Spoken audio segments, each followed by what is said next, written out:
All right, hey you guys, it's TsubakiSwagg, and I'm coming to you with my discussion slash review of Kagewani episodes 6 through 8.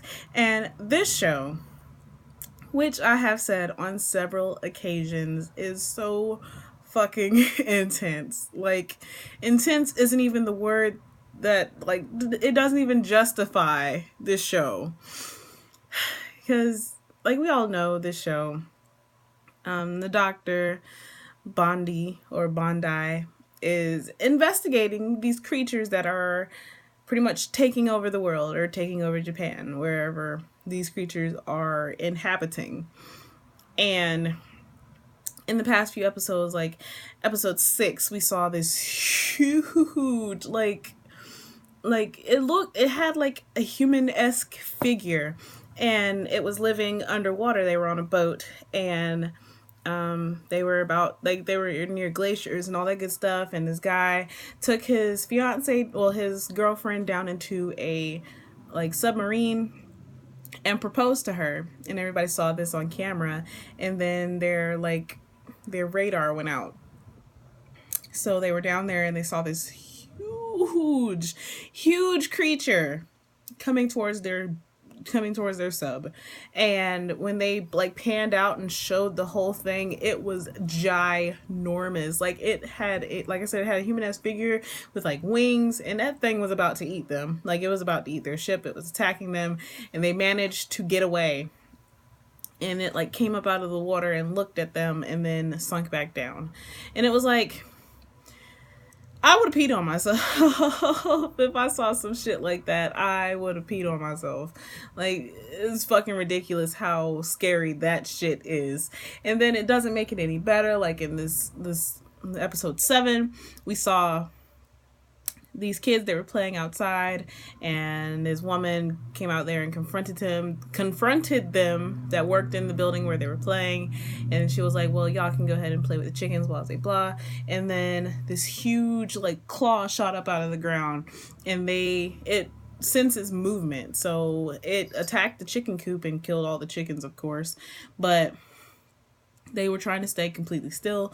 But one of the boys was on the ground, and the other little boy and the woman were sitting up on this like little stair step ledge thing, which is really convenient that was out there. But they were standing up on that, and the little boy was like throwing rocks so that way the woman could get to the other little kid. And of course the creature almost ate her. And then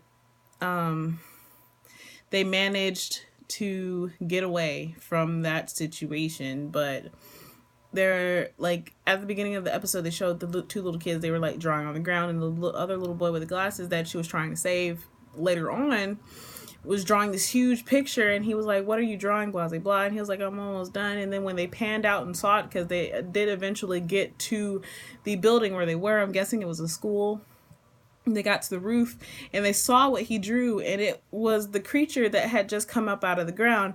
And he said that he'd seen a picture of it from his grandfather or something like that, but it was the creature that they saw. So that creature, the little claw that came up out of the ground, is actually part of an even bigger creature. And that is so freaking scary. Like, it gave me goosebumps. I have goosebumps right now. But in the next episode, we got to see Bondi again, and he was with an ex whom I guess he needed her to help him investigate these creatures. And they were going through a tunnel, and they got attacked. And there's like these spider-like things. They were literally sucking the life out of people. Like, literally sucking the life out of people. Like, he found a woman in a car, and the bug landed on top of the car and sucked her insides out.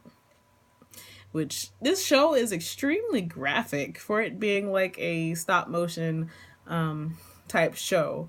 But like, he was eventually able to get away, but he thought he found his ex-girlfriend, and he was like pulling her out, but she wasn't coming, blah blah blah.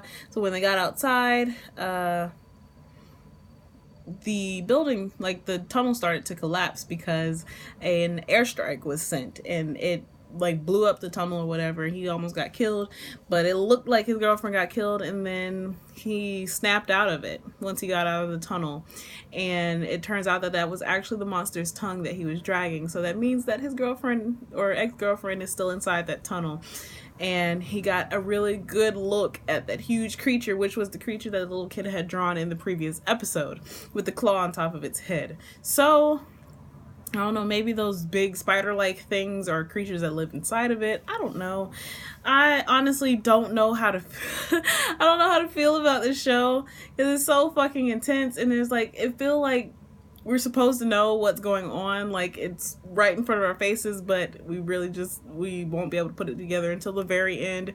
Then I'll probably be mad because it's like, I should have known this all along and I didn't until just now. But show's fucking intense and I love it to pieces. This show makes me happy. This is like my excitement for the week. Like I said, Hacker Dolls is my laughter and Mr. Osamatsu is my laughter. This is my excitement. And I'm literally like sitting on the edge of my seat every single time I watch one of these episodes. I really just can't wait to see what happens. I want to see where these creatures are coming from. Why is this happening? What connection does he have to them? Because every time he gets near one of them, that scar on his face starts hurting. There's so many questions that I have, and I really just want to find out what happens. So yeah, so as always, also because of, I think it was like episode 4 when we found out that that girl was inside that big jellyfish blob monster thing, makes me believe that these creatures are actually people that were mutated. So I don't know how I feel about this show. So yeah, so as always, I would love to hear how you guys feel about the show. How do you feel about the way things turn out? What do you think is going to happen? Why do you think all these things are happening? Do you think that these creatures are actually people or what? So yeah, so as always, please remember to comment, thumbs up, and subscribe. That has been a whole lot. And this is TsubakiSwagg saying adios.